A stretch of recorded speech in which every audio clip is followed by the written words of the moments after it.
Hello viewers, আমি Biswanath Karmakar, draftsman civil instructor from Mirpur government ITI running under PTV. আজকে আমি আবার তোমাদের সামনে উপস্থিত হয়েছি একটি ভিডিও নিয়ে পড়ে। আজকে আমি যে বিষয়টি তোমাদের সঙ্গে আলোচনা করব সেটা হচ্ছে রক্স। এটা হচ্ছে একটা বিল্ডিং মেটেরিয়ালের একটা অংশ। তো চলো আজকের ক্লাসটা শুরু করা যাক। রক্স, তো দেখো এখানে রক্সের বিষয়ে কিছু জিনিস এখানে বলা আছে, আজকে আমি সেটাই তোমাদেরকে বোঝাবো। অল্প বিস্তর আছে, খুব বেশি নেই, ধ্যান দেবে। প্রথমে বলে রাখি, এই যে পার্ট রক্সের চ্যাপ্টারটা, এটা তোমাদের ড্রাফটসম্যান সিভিলে এটা আছে। এটা খুব ইম্পর্টেন্ট জিনিস একটা। এটা হচ্ছে তোমার বিল্ডিং মেটেরিয়ালস একটা। আর এইটা তোমাদের ট্রেড থিওরিতে এইটা থাকে। তো এখানে দেখো দুটো কথা লেখা রয়েছে, একটা লেখা হচ্ছে রক, একটা লেখা হচ্ছে স্টোন। দুটোরই মানে কিন্তু পাথর। আমরা নর্মালি যেটা আমরা বুঝে থাকি সাধারণ মানুষ হিসেবে, দুটোই মানে পাথর, কিন্তু টেকনিক্যালি দেখতে গেলে দুটো জিনিস কিন্তু আলাদা। কি আলাদা সেটা চলো জেনে নিই। রক কথাটা যেটা মানে কি, যে solidified definite portion of earth surface, পৃথিবীর যে সারফেসের তল, সেই তলটা যখন তোমার কঠোর হয়ে পর্যন্ত শক্ত হয়ে যাচ্ছে, তো কি সলিডিফাইড, শক্ত হয়ে গেল। ডেফিনিট মানে কি নির্দিষ্ট একটা অংশ। তাহলে solidified definite portion of earth surface without definite chemical composition and shape. মানে কি, আর্থের যে সারফেস, আর্থের তল, সেই আর্থের তলটা কি ডেফিনিট একটা পোর্শন সলিডিফাইড হলো, শক্ত হচ্ছে, ঠিক আছে। সেটা যখন শক্ত হচ্ছে, কী হবে তোমার শক্ত হচ্ছে? বাই এক্সেসিভ প্রেসার পৃথিবীর উপর যেটা পড়ছে। এবারে সেইটা যখন পর্যন্ত শক্ত হচ্ছে, তো সেইটার কোনো নির্দিষ্ট কোনো কিছু শেপ থাকে না, নির্দিষ্ট কোনো কিছু কেমিক্যাল আমার কম্পোজিশন থাকে না। তো এই টোটাল যে জিনিসটা, এই টোটাল জিনিসটাকে আমার কি বলা হচ্ছে? রক। এটাকে বলা হচ্ছে রক। তো রক যদি এইটাকে বলা হয়, তো তাহলে স্টোন তাহলে কি জিনিস? স্টোন হচ্ছে কি, স্টোন আসছে হচ্ছে তোমার রক থেকে। রক, স্টোন থেকে রক যায় না, রক থেকে স্টোন আসে। কি করে হয়? রকের যে কোয়ারি, মানে কি, যেরকম কয়লা আমরা কোথা থেকে পাই? কোল মাইন থেকে পাই। গোল্ড কোথা থেকে পাই? গোল্ড মাইন থেকে পাই। যেরকম ডায়মন্ডেরও মাইন আছে, সবকটা মিনারেল ওরে যেরকম মাইন আছে, তো ঠিক সেরকম জিনিস আমরা রক কোথা থেকে পাই? রক পাই হচ্ছে আমরা কোয়ারি থেকে, যেটাকে বলা হয় রক কোয়ারি, যেটাকে আমরা সাধারণ ভাষায় যেটা বলে থাকি কি, যে পাথরের খাদান, যেটাকে আমরা বলে থাকি, যেটা হচ্ছে রক কোয়ারি, ভালো ভাষাতে কোয়ারি। তো এই রক কোয়ারিতে আমরা পাথর যখন কাটলাম, রকটা যখন কেটে নিলাম, কেটে নেওয়ার পর তারপরে ইঞ্জিনিয়ারিং পারপাসের জন্য যখন আমি ওইটাকে ব্যবহার করছি, তখনই সেটার নাম তোমার হয়েছে কি, স্টোন। কি, quarry pieces of rock use for engineering purpose, তখনই সেটার নাম কি আমার হয়ে যাচ্ছে? স্টোন। তো এটা হচ্ছে একটা সিম্পল একটা বেসিক জিনিস, যে রক কি জিনিস, স্টোন কি জিনিস, ঠিক আছে। এবারে এদের কিছু বৈশিষ্ট্য আছে, তার মানে কি ক্যারেক্টারিস্টিক্স। তো এখানে দেখো অনেকগুলো ক্যারেক্টারিস্টিক্স লেখা রয়েছে, 1 2 3 4 5 6 7 8 9 10 11 12 13 14 15, টোটাল 15 এখানে রয়েছে। কি আছে আমার বৈশিষ্ট্য? তো চলো এক এক করে জেনে নিই কি জিনিস। প্রথমটা কি রয়েছে? Appearance and colour. তার মানে কি, যে স্টোনটা আমরা যেটা কোয়ারি থেকে যেটা পেলাম, কাটার পর যেটা আমরা ব্যবহার করছি, তো সেইটা আমার দেখতে অ্যাপিয়ারেন্স মানে কি, মানে ওর যে সারফেসটা, এগুলো সারফেসটা এরকম হওয়া দরকার, সারফেস টেক্সচারটা যাতে ও পলিশ নিতে পারে, যাতে গ্লসিং যেন অ্যাপিয়ারেন্স আসতে পারে। আর কালার যেন ইভেন কালার, মানে ইউনিফর্ম যেন সব রকম, যদি ওটা কালারিং থাকে তাহলে যেন ইউনিফর্ম যেন কালারিংটা হয়, যেন ইভেন কালার থাকে, ঠিক আছে, এরকম নয় যে ছোট ছোট করে রয়েছে। তো সেটা হচ্ছে একটা বৈশিষ্ট্য, যে অ্যাপিয়ারেন্স যেন ভালো হয়, যেন পলিশ নিয়ে নিতে পারে, আর যেন কালার যেন ঠিকঠাক হয়। সেকেন্ড কি হচ্ছে? এর ওজন। রক আমার যত বেশি ভারী হবে, তত বেশি আমার সেই রকগুলোকে আমি হেভি ইঞ্জিনিয়ারিং পারপাসের ক্ষেত্রে আমি ইউজ করতে পারবো। এটার সঙ্গে তোমার জুড়ে রয়েছে একটা জিনিস, সেটা হচ্ছে কি, আমার স্পেসিফিক গ্র্যাভিটি। একটা ভালো রকের স্পেসিফিক গ্র্যাভিটি তোমার গ্রেটার দেন তোমার 2.6 হতে হয়, তবে সেই রকটাকে আমি ঠিক মতো জায়গায় ব্যবহার করতে পারবো। তো এই স্পেসিফিক গ্র্যাভিটি যেই সব স্টোনের ভালো হয়, স্টোন, সেগুলো আমরা কোথায় ব্যবহার করে থাকি? ডক এরিয়া, কিংবা হেভি কোনো ইঞ্জিনিয়ারিং এরিয়া, কিংবা ড্যাম পারপাসে সেগুলো আমরা, কিংবা ব্যারেজ পারপাস, সেগুলো আমরা ব্যবহার করে থাকি। তো সেগুলোই আমরা ব্যবহার করবো যেগুলো আমার বেশি ওজন নিতে পারবে। তাহলে স্পেসিফিক গ্র্যাভিটি হলো, অ্যাপিয়ারেন্স হলো, ওয়েট হলো। এরপরে কি আসছে? হচ্ছে পোরোসিটি অ্যান্ড অ্যাবজর্পশন। পোরোসিটি মানে কি? মনে করো আমি রকটাকে মানে স্টোন যেটা পেয়েছি সেটাকে মনে করো আমি জলে ডুবে রেখেছি 24 আওয়ার্স। তো সেখানে আমার জল তো যে পোর রয়েছে তার মধ্যে জল ঢুকবে। তো একটা ভালো যদি রক হতে হয় তাহলে কিন্তু বেশি কিন্তু ওর মধ্যে জল যাতে আমার প্রবেশ না করে সেটা কিন্তু আমাকে আগে দেখতে হবে। আর অ্যাবজর্পশন যেন জল যেন বেশি না করে 24 আওয়ার্স মধ্যে তোমার লেস দেন যদি 5% যদি জল শোষণ করে একটা কোনো স্টোন তাহলে সেটা হচ্ছে আমার গুড স্টোন। লেস দেন 5% তাহলে সেটা গুড স্টোন, মাথায় রাখবে। এরপর হচ্ছে কি ফাইননেস। ফাইননেসের যে কথাটা এটার সঙ্গে তোমার রয়েছে সেটা হচ্ছে আমার কি গ্রেন স্ট্রাকচার। গ্রেন, এই গ্রেন জিনিসটা কি জিনিস এটা তোমাদের কত বেশি নেই, এটা যারা তোমার আরও আপার লেভেলে যারা ডিপ্লোমা বিটেক এমটেক তারা এটা আরও ডিপলি পড়তে হয়। এটা সিম্পলি বলে দিচ্ছি, মনে করে একটা স্টোন রয়েছে, সেই স্টোনটা ধরুন আমি ক্রাশ করলাম কিংবা ওইটাকে আমার টুকরো টুকরো পিসে ভাঙা হলো, তার ভেতরে যে সারফেসটা যে টেক্সচার থাকবে সেটা যেন আনইভেন যেন না হয়, যেন সবটাই যেন সমান থাকে, যেন হোমোজিনিয়াস যেন থাকে। তাহলে সেই ক্ষেত্রে গ্রেন স্ট্রাকচার যদি মনে করো গ্রেন যদি মনে করো আমার এইদিকে থাকে তো যেন আমার এইদিকে যেন থাকে, যদি এরকম থাকে যেন তাহলে আমার যেন এরকমই থাকে, এটা মাইক্রোস্কোপিকের সাহায্যে দেখা হয়। তাহলে সেক্ষেত্রে তাহলে কি হবে, তাহলে সেই স্টোনটা ফাইন স্টোন, তাহলে ইজিলি আমি ওটাকে যেরকমভাবে শেপ দিয়ে পরে আমি ইউজ করতে পারি। এরপরে হচ্ছে কি আমার কম্প্যাক্ট। একটা স্টোনের ওজন স্পেসিফিক গ্র্যাভিটি তখনই খুব ভালো হবে যখন সেটা আমার কম্প্যাক্ট থাকে। কম্প্যাক্ট থাকা মানেটা কি, মানে ওর মধ্যে আমার পোরোসিটি বেশি থাকবে না, অ্যাবজর্পশন বেশি শোষণ করবে না। তাহলে সেক্ষেত্রে কি স্টোনটা আমার কম্প্যাক্ট, মানে এয়ার প্রবেশের কোনো জায়গা নেই আর ওয়াটার প্রবেশের কোনো জায়গা নেই, compact stone. Resistance to fire, oxide of iron কিংবা ক্যালসিয়াম কার্বনেট যদি বেশি কোনো স্টোনে না থাকে সেই স্টোন সাধারণত তোমার কি আগুনে যদি দেওয়া হয় তাহলে আগুনেও কোনো এর প্রবলেম করতে পারে না সেই স্টোনটার, কারণ সে প্রতিরোধক হিসেবে কাজ করে তখন সেই স্টোনটা, তবে নির্দিষ্ট একটা টেম্পারেচার হবে। এরপর আসছে কি আমার ইলেকট্রিক্যাল রেজিস্ট্যান্স। নর্মালি দেখবে ইনসুলেশনের ক্ষেত্রেও আমার কিছু কিছু জায়গাতে আমার গুড স্টোন আমাদের ব্যবহার হয়ে থাকে, যেরকম অ্যাজ পার অ্যাপিয়ারেন্সের জন্য আমরা যেরকম বাড়ির ক্ষেত্রে বাড়ি যেরকম সামনে আমরা যেরকম স্টোন বসাই, সেক্ষেত্রে দেখবো অনেক জায়গাতে দেখবো তোমার ইলেকট্রিক্যাল রেজিস্ট্যান্সের ক্ষেত্রেও স্টোন কিছু জায়গায় ব্যবহার হয়ে থাকে। রিপ্লেসমেন্ট অফ তোমার পোর্সেলিন বলতে পারো কিংবা পিভিসি কিংবা ইউপিভিসি প্লাস্টিক বলতে পারো। তারপরে কি আসছে হচ্ছে আমার হার্ডনেস অ্যান্ড টাফনেস। এই হার্ডনেস অ্যান্ড টাফনেসের টেস্ট করা হয়। কোনো স্টোনকে মনে করে নিয়ে পরে কোনো স্টোনের স্পেসিফিক আছে সেটাকে মনে করে আমি হ্যামারিং করলাম, হয়তো হ্যামারিং করা হলো কিংবা মনে করো নাইফ দিয়ে করে তার উপরে তোমার স্ক্র্যাচ করার চেষ্টা করা হলো, স্ক্র্যাচ ফেলেছে, হয়তো এইভাবে আমি স্ক্র্যাচ পেয়েছি, তো সেটা চেক করে দেখা হয় যে ওটাতে আদৌ স্ক্র্যাচ পড়ছে কি স্ক্র্যাচ পড়ছে না, নাকি হ্যামারিং করার পর স্টোনটার মধ্যে কি মানে প্রপার্টিস আরও শো করছে।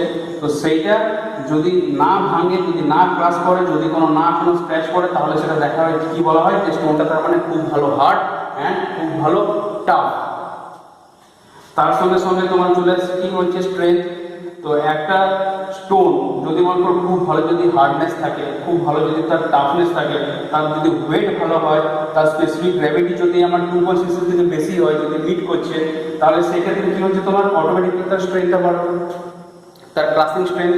নর্মালি একটা ভালো গুড স্টোনের তোমার ক্রাসিং স্ট্রেংথ হওয়ার কথা গ্রেটার দেন 100 নিউটন পার মিলিমিটার স্কোয়ার। একটা ভালো স্টোনের হওয়ার কথা এটা হচ্ছে ক্রাসিং স্ট্রেংথ, মানে এই আলটিমেট স্ট্রেংথটা দিলে পরে তবে আমার স্টোনটা ভাঙবে। সাধারণত আমাদের ডোমেস্টিক পারপাসে অত বেশি স্টোন মানে ওয়েট পড়ে না। হেভি ইঞ্জিনিয়ারিং ক্ষেত্রে তোমার এগুলোকে টেস্টিং করে তারপর আমাদের প্লেস টু প্লেস এগুলোকে বসানো হয়, ভ্যারি করে। এরপর হচ্ছে কি আমার ডিউরেবিলিটি।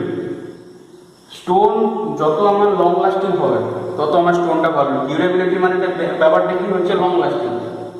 যদি মনে করো আমার পোরোসিটি মনে করো রয়েছে, মনে করো অ্যাবজর্পশন স্টোনটার মধ্যে হয়, জলের হয়তো 5% বেশি হয়তো আমার অ্যাবজর্পশন করছে, তাহলে সেক্ষেত্রে কিন্তু স্টোনে কিন্তু ডিউরেবিলিটি আমার থাকবে না।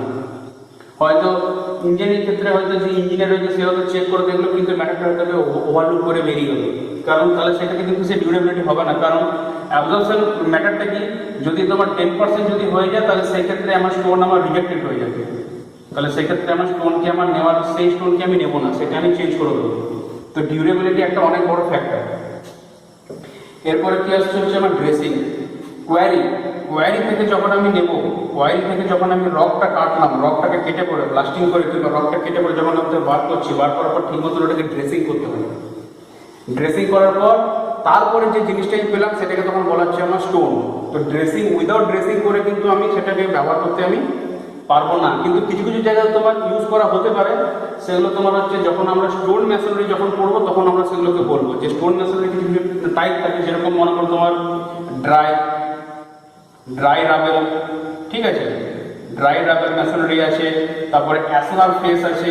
তো এগুলো হচ্ছে আবার স্টোন মেশিনারির পার্ট। তো সেইখানে কি কি জিনিস ইউজ করা হয়, কীভাবে ড্রেসিং করা হয়, সেগুলো সেখানে আরও বিস্তারভাবে বলা আছে। তবে মোট কথা কি, যে ড্রেসিং যাতে ভালো হয়, ড্রেসিং যেন ভালো হয়, তাহলে সেই ক্ষেত্রে কি এটা একটা আমার মেন একটা বৈশিষ্ট্য, কারণ ড্রেসিং আমাকে ঠিকভাবে করতে হবে আফটার দ্য কোয়ারিং। তারপরে মেন জিনিস হচ্ছে কস্ট। এটা অবশ্যই এটা হচ্ছে একটা ইকোনমিক্যাল দিক, এটা অবশ্যই একটা ইকোনমিক্যাল দিক। ইকোনমিক্যাল দিক কীরকম, যে আমাকে স্টোন তো না হয় আমি ব্যবহার করছি, ধরে নাও ইন কেস অফ তোমার ড্যাম কোনো প্রজেক্ট রয়েছে, কিংবা কোনো ব্যারেজের কোনো প্রজেক্ট আছে, কিংবা কোনো হাই রাইজ কোনো বিল্ডিং হচ্ছে যেখানে হয়তো আমি স্টোন বসাবো। তো সেই ক্ষেত্রে আমাকে দেখতে হবে যে আমার কতটা আমার ইকোনমিক্যাল হচ্ছে, যে আমি সফট স্টোন বসাবো না আমি হার্ড স্টোন বসাবো। তো সেই হিসাব করে আমি তখন সেই স্টোনটাকে আমি দেখবো। তার সঙ্গে সঙ্গে কিন্তু আমাকে এটাও খেয়াল রাখতে হবে যে ওই স্টোনটার মধ্যে বাদবাকি এই সব বৈশিষ্ট্যগুলো যেন কিন্তু আমার থাকে, যেন এরকম না হয় যে হয়তো আমি ইকোনমিক্যালের জন্য আমি যদি দেখলাম যে আমার রেজিস্ট্যান্স টু ফায়ার যেন স্টোনটার মধ্যে খুব ভালো নয়, কিংবা দেখলাম যে পোরসিটি অ্যান্ড অ্যাবজর্পশন দিকে আমি হয়তো নেগলিজেন্স করলাম, তাহলে সেক্ষেত্রে কী হবে, ইকোনমিক্যাল দেখতেই কিন্তু আমার এই জিনিসগুলোতে প্রবলেম হবে। আর সেক্ষেত্রে আমার তখন টোটাল বিল্ডিং কিংবা টোটাল যে আমি কনস্ট্রাকশন করবো পুরোটাতে আমার প্রবলেম আসবে, তখন আরও বেশি আমার খরচা বেড়ে যাবে যখন ওইটাকে আমি রিকনস্ট্রাকশন করবো। আর একটা এটা কী হচ্ছে, এটা হচ্ছে আমার সিজনিং। 6 to 8 মান্থ বলতে পারো, 6 থেকে 8 মাসের মতন তোমার স্টোন মানে রককে যখন আমি কোয়ারি থেকে যখন বার করছি, বার করার পর ওটাকে ফেলে রেখে দেওয়া হয়, যাতে ওর মধ্যে থেকে একটা ব্যাপার থাকে সেটা যেন না থাকে, সেটাকে বলে কোয়ারি স্যাপ। কোয়ারি স্যাপ মানে কি, পাথর যখন আমি কাটলাম, পাথরটা কাটার পর ওর মধ্যে তোমার ময়েশ্চার থাকে, সেই ময়েশ্চারটাকে আমাকে দূর করতে হবে। সেই ময়েশ্চারটা আমি যতক্ষণ না দূর করতে পারবো ততক্ষণ আমি সেই স্টোনটাকে আরও অন্যান্য কাজের আমি ব্যবহার করতে পারবো না, ততক্ষণ আমি বলতে পারবো যে ওর মধ্যে এই ক্যাটাগরিগুলো আছে। তো সেটা হয় সিজনে কিছু কিছু ক্ষেত্রে তোমার আমি যদি ওয়েদারের উপর ডিপেন্ডেন্ট করি, যে হয়তো ছেড়ে দিলাম, হয়তো ওয়েদারের মধ্যে গরমে হয়তো সেটা বেরিয়ে গেলো, কিংবা হয়তো কোনো সময় ওভেন কিংবা ক্লিন সিজনিংও করা হয়। তো এই যে বিষয়গুলো বললাম, এটা হচ্ছে তোমার একটা গুড স্টোন। ভালো যদি একটা বিল্ডিং স্টোন হতে হয় তাহলে এই বৈশিষ্ট্যগুলো আমার থাকা দরকার, এগুলো থাকা বাঞ্ছনীয়। তো রক কি জিনিস জানলাম, স্টোন কি জিনিস জানলাম, তার বৈশিষ্ট্যগুলো জানলাম। এর এইখানে আরেকটা পার্ট রয়েছে, সেটা আমি বলে দিচ্ছি। এটাকে তোমার কি বলা হচ্ছে, আমার রক সেট ক্লাসিফিকেশন। রকের আমার কি ক্লাসিফিকেশন, এদিকে ধ্যান দেবে। রকের ক্লাসিফিকেশন মানে কি, রকের ভাগ। তো এখানে দেখো মেন প্রধানত 3টে ভাগে ভাগ করা হয়েছে। একটা হচ্ছে জিওলজিক্যাল ক্লাসিফিকেশন, যেটা এ বলতে পারো। একটা হচ্ছে ফিজিক্যাল ক্লাসিফিকেশন, যেটাকে বলতে পারো বি। আর একটাকে বলতে পারো কি সি, যেটা হচ্ছে আমার কি কেমিক্যাল ক্লাসিফিকেশন। মানে এটাকে আমি ডিভাইড করছি যে রকটা কত ভাগে ভাগ করা যায়। তো জিওলজিক্যাল যে ক্লাসিফিকেশন মানে ভূতত্ত্ববিদ যেটা অনুযায়ী সাধারণত আমার 3টে রক পড়ছে, 3টে টাইপে আমি একে ভাগ করছি পৃথিবীর যত পাথর রয়েছে। একটা হচ্ছে আমার ইগনিয়াস রক, একটা হচ্ছে আমার সেডিমেন্টারি রক, আর একটা হচ্ছে আমার কি মেটামরফিক রক। 3টে ভাগে আমি একে ভাগ করলাম। যদি ফিজিক্যাল ক্লাসিফিকেশন করতে যাই তাহলে সেক্ষেত্রে আমি এখানে 3টে ভাগ পাই। একটা হচ্ছে আমার সার্টিফাইড রক, একটা হচ্ছে আমার আনসার্টিফাইড রক, একটা হচ্ছে আমার ফোলিয়েটেড রক। এবার একটা কথা বলে রাখি, কিছু কিছু টেক্সট বই তোমরা পাবে যেখানে দেখবে স্ট্র্যাটিফাইড আর ফোলিয়েটেডটা দেখবে কি একটাকেই করেছে, সেটা লেখা আছে স্ট্র্যাটিফাইড। আর কিছু কিছু বই পেপার দেখবে যেখানে স্ট্র্যাটিফাইড, আনসার্টিফাইড আর ফোলিয়েটেড করা আছে। আর লাস্টে যেটা রয়েছে সেটা হচ্ছে আমার কি কেমিক্যাল মানে কি রাসায়নিক। রাসায়নিক যদি কেমিক্যাল ভাবে দেখা হয় তাহলে সেক্ষেত্রে আমার 3টে রয়েছে। প্রথমটা হচ্ছে সিলিসিয়াস রক, 2 নম্বরে তোমার হচ্ছে আর্গেলিসিয়াস রক, আর 3 নম্বরে তোমার হচ্ছে কি ক্যালকেরিয়াস রক। এবারে এটার বিষয়ে আমি অল্প করে বলে দিচ্ছি, খুব ইজি। ইগনিয়াস রক মানে কি, পৃথিবীতে যখন ভূমিকম্প হয় কিংবা আমরা যখন আগ্নেয়গিরি যখন ফেটে বেরোচ্ছে লাভা, সেই লাভাটা তো কোনো জায়গায় গিয়ে তো জমে যাবে। পৃথিবীর পৃষ্ঠতলের উপরে জমুক কিংবা তার নিচেই জমুক, জমার পর সেই যে শক্ত যে পাথরে যে পরিণত হচ্ছে সেটাকে আমার বলা হচ্ছে কি igneous rock. Solidification of molten mass lying below or above earth surface, যাকেই বলা হচ্ছে আমার ইগনিয়াস রক। তো এই রক খুব হার্ড হয়, ঠিক আছে, এই রক খুব টাফ হয়। এই রকের যদি এক্সাম্পল বলতে বলো তাহলে সেক্ষেত্রে আমার এক্সাম্পল হচ্ছে কি, আমার গ্রানাইট, ব্যাসাল্ট এক্সেট্রা। আরও আছে, তো আমি দুটো করে আমি দিয়েছি, granite and basalt as per geological classification. 2 নম্বরে কি আছে, সেডিমেন্টারি রক। তো সেডিমেন্টারি কথাটার মধ্যে প্রথমে এটা ধ্যান দেবে, যেটা কি বলা হচ্ছে সেডিমেন্ট। তো সেডিমেন্ট কথাটা মানে কি, মানে থিতিয়ে পড়া। ধরে নাও এক্সাম্পল, ধরে নাও নদী, নদী হয়তো বয়ে যাচ্ছে বছর পর বছর, কিন্তু দেখা যাচ্ছে যে নদীর তলে অনেক পলি মাটি মানে জমে যাচ্ছে। তো সেটা কি করে জমছে, নদী তো বয়ে যাচ্ছে কিন্তু কিছুটা জিনিস সেডিমেন্ট হয়ে থিতিয়ে পড়ে। কিংবা ধরে নাও তুমি হয়তো এক গ্লাস জল নিচ্ছো, বালি নিচ্ছো, দেখবে ওটা জমে গেল, থিতিয়ে পড়লো, তো সেখান থেকে আর সেডিমেন্ট। সেডিমেন্ট মানে কি হচ্ছে, গ্র্যাজুয়াল ডিপোজিশন অফ মেটেরিয়ালস। তো কি ধরনের মেটেরিয়ালস, তোমার ধরে নাও স্যান্ড, কিংবা ধরে নাও তোমার ক্লে, কিংবা তুমি ধরে নাও সিল্ট। তো এগুলো ধরে নাও ডিপোজিশন হতে থাকছে। তো বছরের পর বছর, 1000 বছর, 2000 বছর, 3000 বছর ধরে নাও ডিপোজিট এরকম হচ্ছে। তো পৃথিবীর তলে কিন্তু প্রেসার আছে, সে প্রেসার ওর উপরে পড়ছে, সেটা প্রেসার পড়তে পড়তে পড়তে পড়তে তোমার কি হয়, এগুলো তোমার মানে যে রকে পরিণত হয়, সে রকের নাম হচ্ছে আমার সেডিমেন্টারি রক। এখানে বাই সেটিং অফ ওয়াটার, এটা এই জন্যই বলা যায় যে ম্যাক্সিমাম ক্ষেত্রে দেখা যায় যে এই রকটা তোমার কি করে হচ্ছে, মানে মনে করো নদীর স্রোতে বয়ে যাচ্ছে, তো সেখানে আমার সেডিমেন্টটা বেশি এসে জমা হয়, সেখান থেকে যে রকটা পাই সেটা হচ্ছে সেডিমেন্টারি রক। এটার এক্সাম্পল যদি বলতে যাও তাহলে হচ্ছে কি আমার লাইমস্টোন, স্যান্ডস্টোন এক্সেট্রা। আরও আছে, তবে আমি দুটো করে এখানে প্রতিটা ক্ষেত্রে আমি দিয়ে রেখেছি, লাইমস্টোন, স্যান্ডস্টোন। এবারে কি আসছে, মেটামরফিজম। মেটামরফিক যে কথাটা, মেটামরফিক কথাটা কি মানে, এটা মানে হচ্ছে রূপান্তর। একটা রূপ থাকে, সেই রূপ থেকে চেঞ্জ হয়ে চলে যায় আমার আরেকটা রূপে। অল্টারেশন মানে কি, চেঞ্জ হচ্ছে। দেখো এদিকে, alteration of original structure by excessive heat and pressure. পৃথিবীতে মনে করতো প্রচন্ড পরিমাণে তাপ অ্যান্ড প্রেসার ছিল আগে, কিংবা এখনো তোমার গ্রীষ্মকালে যে প্রেসার তাপ পড়ে, কিন্তু এইসব জিনিসগুলো আর একদিনে তো নয়, এগুলো কোটি বছর, বিলিয়ন বছর, লাখ বছর ধরে এগুলো হয়ে পড়ে, তারপরে এগুলো হয়েছে। তো এক্সেসিভ হিট অ্যান্ড প্রেসারের জন্য কি হয়েছে, তোমার নিজের রূপটাকে পাল্টে ফেলে তখন সেটা কি মানে একটা পাথরে হয়েছে, সেই পাথরটার কি নামকরণ করা হয়েছে, সেটা নামকরণ করা হচ্ছে মেটামরফিক রক। এটা যদি এক্সাম্পল জানতে যাও তাহলে হচ্ছে আমার কি, মার্বেল, স্লেট, মার্বেল পাথর, স্লেট পাথর, এগুলো সব হচ্ছে আমার মেটামরফিজম। মেটামরফিকের এগুলো হচ্ছে রেজাল্ট। তো এটা হচ্ছে আমার জিওলজিক্যাল ক্লাসিফিকেশন। এরপর হচ্ছে কি আসছে, ফিজিক্যাল। তো ভৌতভাবে কি দেখা যায়, ফিজিক্যাল ক্লাসিফিকেশন এখানেও 3টে ভাগ আছে। প্রথমটা হচ্ছে কি স্ট্র্যাটিফাইড। স্ট্র্যাটিফাইড মানে কি, মানে having definite layer or strata. মনে করো পাথর যেটা রয়েছে, তো পাথরটাকে আমি কি দেখছি, দেখা গেল যে পাথরটা আমার এরকম বুঝতে পারছি যে এরকম লেয়ার বাই লেয়ার হয়তো এরকম পাথরটা আমার আছে, কিন্তু দেখতে বুঝতে পারছি যে এরকম হয়তো লেয়ার বাই লেয়ার আমার রয়েছে। হয়তো পাথরটাকে ক্লাসিং করা হয়েছে, কিংবা পাথরটা কাটিং করা হয়েছে, কিংবা পাথরটা বাইরে থেকে দেখা যাচ্ছে এরকম লেয়ার বাই লেয়ার রয়েছে, একটা মনে হচ্ছে যেন স্পষ্ট লেয়ার আছে, সেই টাইপের রকগুলোকে কি বলা হয়, স্ট্র্যাটিফাইড। মানে বাই অ্যাপিয়ারেন্স তুমি দেখি যেটা বুঝতে পারবে, যে হাতে নিলাম পাথরটা, দেখে পরে বুঝতে পারবো লেয়ার বাই লেয়ার রয়েছে, ওটা নামকরণ করলাম কি, স্ট্র্যাটিফাইড রক। তো এইটার এক্সাম্পল যদি বলা যায় তাহলে কি হচ্ছে আমার লাইমস্টোন, স্লেট, স্যান্ডস্টোন এক্সেট্রা। এদিকে একটা জিনিস ধ্যান দেবেন, দেখবে এখানে পাথরের নাম যা আছে সেগুলো কিন্তু আবার এগুলোর সঙ্গে মিলছে। তো এক একটা পাথরকে যদি ফিজিক্যাল ভাগ করা হয় তাহলে সেটা এই নাম আসে, এই পাথরটাকে যদি কেমিক্যাল ভাগ করি তাহলে এই নাম আসে। তো সব রকম, আবার এই পাথরটাকে যদি আমি কেমিক্যাল ভাগ করি তাহলে আমার এরকম নাম আসে।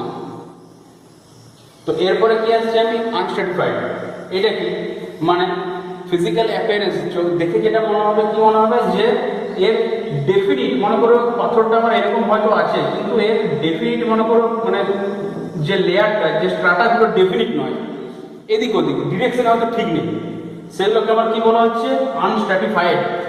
মানে স্ট্রাটা আছে কিন্তু ঠিক নেই, ডেফিনিট নয়, নট নির্দিষ্ট নয়, do not have any definite sign of strata or layer. এর এক্সাম্পল কি, গ্রানাইট পাথর, মার্বেল পাথর, ট্র্যাপ পাথর এক্সেট্রা। এর হচ্ছে এগুলো হচ্ছে আমার এক্সাম্পল। আর লাস্ট একটা কি আছে, যেটা হচ্ছে আমার ফোলিয়েটেড। ফোলিয়েটেডটা কিছু কিছু বইয়ে স্ট্র্যাটিফাইড আর ফোলিয়েটেড একসঙ্গে মিলিয়ে দিয়েছে, আর কিছু কিছু বইয়ে এটা আলাদা করা আছে। ফোলিয়েটেড কথার মানে হচ্ছে কি, যেমন করে পাতার মতন হয়তো আমি যদি ছেড়ে ছেড়ে যাবে জিনিসটা, ঠিক ওরকম টাইপের ফোলিয়েটেড। মানে এর পার্টিকুলার স্ট্রাটা থাকে। আর কি, এগুলো যখন স্প্লিট হয় যখন স্প্লিট হলো তখন এগুলো কি ডেফিনিট প্লেনে স্প্লিট হলো। মনে করো এরকম যদি মনে করো আমার পাথরটা থাকে, সাপোজ আমি একটা কথা বলছি, এরকম ধরনের পাথরটা আছে, তো এই যে লেয়ারটা আছে এবার এইটাকে যদি আমি কাটিং করি কিংবা ক্রাশ করি, এই কিন্তু এই প্লেনটা বরাবরই কিন্তু আবার কেটে বেরিয়ে যাবে, এই প্লেনে কিন্তু এই প্লেনে আসবে না। তো ওই রকম প্রপার্টি যেসব পাথর থাকে সেই জন্য আলাদা করে ডিভিশন করা আছে, যেটার নাম কি দেওয়া হচ্ছে আমার ফোলিয়েটেড রক, মানে কি পাতার মতন ফলিক স্ট্রাকচার। ঠিক যেরকম বলতে পারো আমাদের অনিয়ন যেরকম হয় ভেইটে, ঠিক সেরকম ফোলিয়েটেড স্ট্রাকচার, ঠিক সেরকম জিনিস। তাহলে কি জানলাম? জিওলজিক্যাল ক্লাসিফিকেশন জানলাম, ফিজিক্যাল ক্লাসিফিকেশন জানলাম। এরপরে কি একটা কথা আছে যেটা কেমিক্যাল। কেমিক্যাল মানে কি? রাসায়নিক। রসায়ন মানে কি? কোনো পাথরকে নিয়ে মনে করো আমি হয়তো কোনো তোমার কেমিক্যাল হয়তো কোনো রিয়েকশন করার চেষ্টা করছি, দেখার চেষ্টা করছি যে ওর মধ্যে কী কী প্রপার্টিস আমি পাচ্ছি কেমিক্যাল, তখন সেইখান থেকে ভাগ করে যে ভাগগুলো পেলাম সেটাকে আমি 3টে ভাগে ভাগ করলাম। একটা হচ্ছে সিলিসিয়াস, একটা হচ্ছে আর্গেলিসিয়াস, একটা হচ্ছে ক্যালকেরিয়াস। তো সিলিসিয়াস কথাটার মধ্যে এখান থেকে এইটুকু যেটা বুঝতে পারছি যে সিলিসি তার মানে কি, যেটা বুঝতে পারছি আন্দাজ করতে পারি কি যে এর মধ্যে সিলিকা আমার মেন কনস্টিটিউয়েন্ট। সিলিকা যে এলিমেন্ট আছে, সিলিকাটা আমার প্রধান পরিমাণে আছে। এর এক্সাম্পল কি? নিস পাথর, গ্রানাইট পাথর, কোয়ার্টজাইট পাথর এক্সেট্রা। এইসব পাথরগুলোকে কেমিক্যালি যখন টেস্টিং করা হয়েছে তখন কি পাওয়া গেছে যে এর মধ্যে অন্যান্য কনস্টিটিউয়েন্ট মনে করা আছে, ধরো অ্যালুমিনিয়াম রয়েছে, কেউ ম্যাঙ্গানিজ, কেউ ম্যাগনেসিয়াম, সব কিছু হয়তো পেলাম, কিন্তু মেন বেশি পরিমাণে কোনটা রয়েছে? সিলিকা পার্সেন্টেজটা আমার বেশি থাকে। 2 নম্বর কি আছে আমার? আর্গেলিসিয়াস।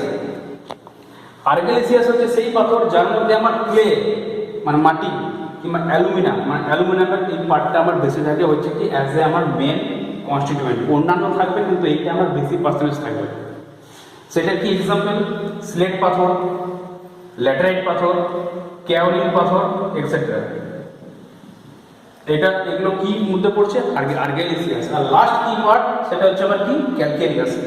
ক্যালকেরিয়াসের মধ্যে এখানে যেটা রয়েছে ক্যালকা, এখান থেকে যেটা বুঝতে আন্দাজ করতে পারি যে এর মধ্যে আমার ক্যালসিয়াম বেশি থাকে, ক্যালসিয়াম কিংবা আমার ক্যালসিয়াম কার্বনেট কিংবা লাইম চুন, CaO ক্যালসিয়াম অক্সাইড, কুইকলাইম, হাইড্রোক্লাইম, সেরকম কিছু বলতে পারো, যেটা এমিনেটলি হাইড্রোক্লাইম, ফিবলি হাইড্রোক্লাইম। তো সেই সব লাইম কিংবা ক্যালসিয়াম কার্বনেট আমার যেটা মধ্যে বেশি থাকে তাকে বলা হচ্ছে কি calcareous rock as per chemical classification. এর যদি এক্সাম্পল জানতে হয় তাহলে কি? লাইমস্টোন পাথর, মার্বেল পাথর এক্সেট্রা। তো এই যে টোটাল যে ডিভিশনটা, তো এটা এইভাবে ভাগ করা হয়। তো আজকে যেটা হলো সেটা কি হলো? রক কি জিনিস, স্টোন কি জিনিস, স্টোনের কি কি বৈশিষ্ট্য হওয়া দরকার ভালো গুড বিল্ডিং স্টোন হতে গেলে, আর রকের ক্লাসিফিকেশন, যে রক কিভাবে আমরা রকটাকে ডিভিশন ওয়াইজ আমরা ভাগ করছি। তো এইটা তোমাদের যে টেক্সট বই আছে সেই টেক্সট বইটা অবশ্যই দেখবে, সেটা ফলো করবে। আর নেক্সট ক্লাসে আমি আবার নতুন কোনো জিনিস নিয়ে এসে বোঝাবো। তো আশা করছি সবাই এটা বুঝেছো, সবাই ফলো করবে। ভালো থেকো, থ্যাংক ইউ।